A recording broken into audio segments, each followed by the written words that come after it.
महाभारत में दूत क्रीड़ा के समय युधिष्ठिर ने द्रौपदी को दांव पर लगा दिया और दुर्योधन की ओर से मामा शकुनी ने द्रौपदी को जीत लिया। उस समय दुशासन द्रौपदी को बालों से पकड़कर घसीटते हुए सभा में ले आया। जब वहां द्रौपदी का अपमान हो रहा था, तब भीष्म पितामह, द्रोणाचार्य और विदुर जैसे न्यायकर्ता और महान लोग भी बैठे थे, लेकिन वहां मौजूद सभी बड़े दिग्गज मुंह झुकाए बैठे रह गए। द्रौपदी को घसीटकर लाया जा रहा था। तब तक भी द्रौपदी को यह भान नहीं था कि मेरा चीरहरण होने वाला है। जब दुशासन से भरी सभा में द्रौपदी की साड़ी उतारने के लिए कहा गया, तब द्रौपदी को इस बात का एहसास हुआ कि संकट बड़ा है। उस वक्त उसने अपने सबसे प्रिय सखा भगवान श्री कृष्ण का नाम पुकारा। उद्धव गीता या उद्धव भागवत में श्री कृष्ण के सखा उद्धव उनसे इस संबंध में कई सवाल करते हैं। दोस्तों, इस वीडियो में हम जानेंगे कि उद्धव श्री कृष्ण से क्या सवाल करते हैं। लेकिन इससे पहले अगर आप हमारे चैनल पर नए हैं तो चैनल को सब्सक्राइब जरूर कर दें। उद्धव कहते हैं, हे कृष्ण, आप पांडवों के आत्मीय प्रिय मित्र थे। आजाद बांधव के रूप में उन्होंने सदा आप पर पूरा भरोसा किया। कृष्ण, आप महान ज्ञानी हैं। आप भूत, वर्तमान व भविष्य के ज्ञाता हैं, किंतु आपने सच्चे मित्र की जो परिभाषा दी है, क्या आपको नहीं लगता कि आपने उस परिभाषा के अनुसार कार्य नहीं किया? आपने धर्मराज युधिष्ठिर को जुआ खेलने से रोका क्यों नहीं?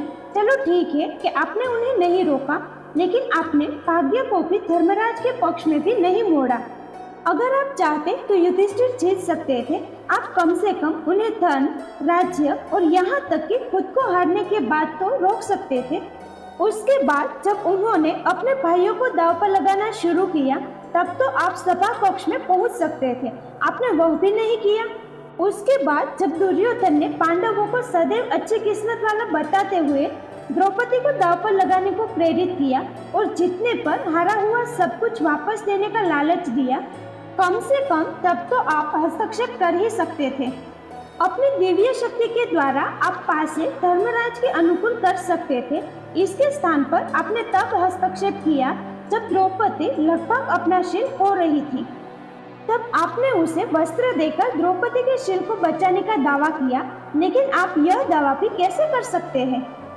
उसे एक आदमी घसीटकर सभा में लाता है और इतने सारे लोगों के सामने निर्वस्त्र करने के लिए छोड़ देता है।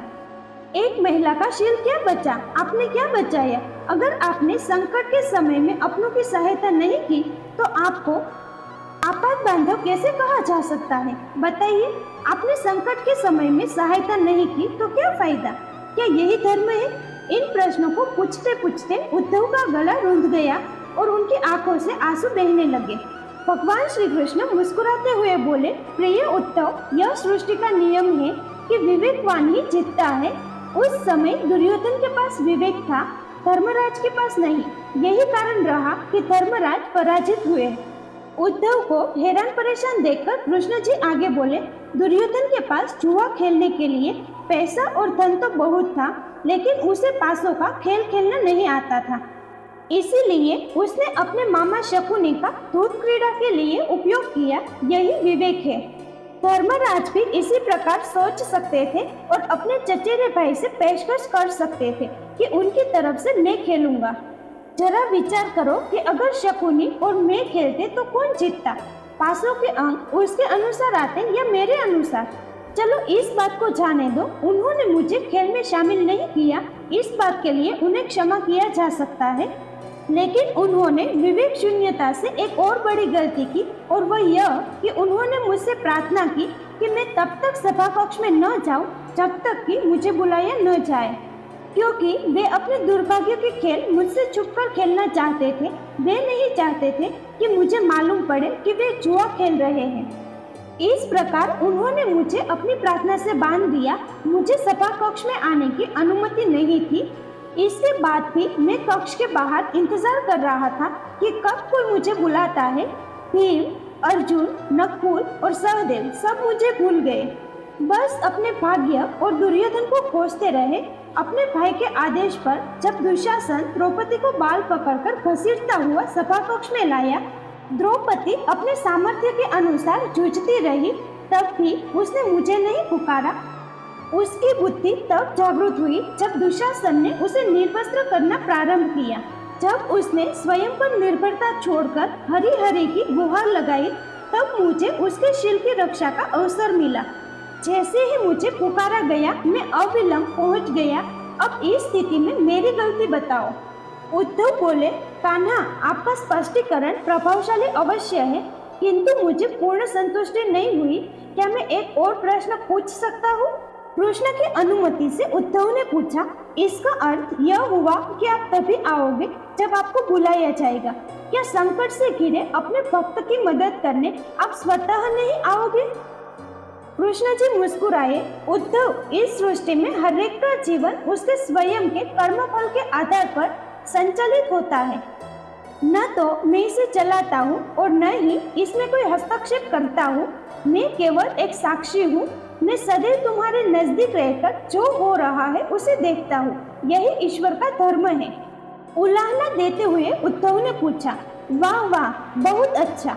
तो इसका अर्थ यह हुआ कि आप हमारे समीप खड़े रहकर हमारे सभी दुष्कर्मों का निरीक्षण करते रहेंगे। हम पाप पर पाप करते रहेंगे और आप हमें साक्षी बनकर देखते रहेंगे। क्या आप चाहते हैं कि हम भूल करते रहे, पाप की गठरी बांधते रहे और उसका फल भुगतते रहे? तब कृष्ण जी बोले, उद्धव, तुम शब्दों के गहरे अर्थ को समझो। जब तुम समझकर अनुभव कर लोगे कि मैं तुम्हारे समीप साक्षी के रूप में हर पल हूँ, तो क्या तुम कुछ भी गलत या बुरा कर सकोगे? तुम निश्चित रूप से कुछ भी बुरा नहीं कर सकोगे। जब तुम यह भूल जाते हो और यह समझने लगते हो कि मुझसे छुपकर कुछ भी कर सकते हो, तभी तुम कठिनाइयों में फंसते हो। धर्मराज का अज्ञान यह था कि उसने माना कि वह मेरी जानकारी के बिना जुआ खेल सकता है। अगर उसने यह समझ लिया होता कि मैं प्रत्येक के साथ हर समय साक्षी रूप में उपस्थित हूँ, तो क्या खेल का रूप कुछ और नहीं होता? उद्धव मंत्रमुग्ध हो गए और बोले, प्रभु, कितना गहरा दर्शन है, कितना महान सत्य। प्रार्थना और पूजा पाठ से ईश्वर को अपनी मदद के लिए बुलाना तो महज हमारी परभावना है, किंतु जैसे ही हम यह विश्वास करना शुरू करते हैं कि ईश्वर के बिना पत्ता भी नहीं हिलता, तब हमें साक्षी के रूप में उनकी उपस्थिति महसूस होने लगती है। गड़बड़ तब होती है जब हम इसे भूलकर सांसारिकता में डूब जाते हैं।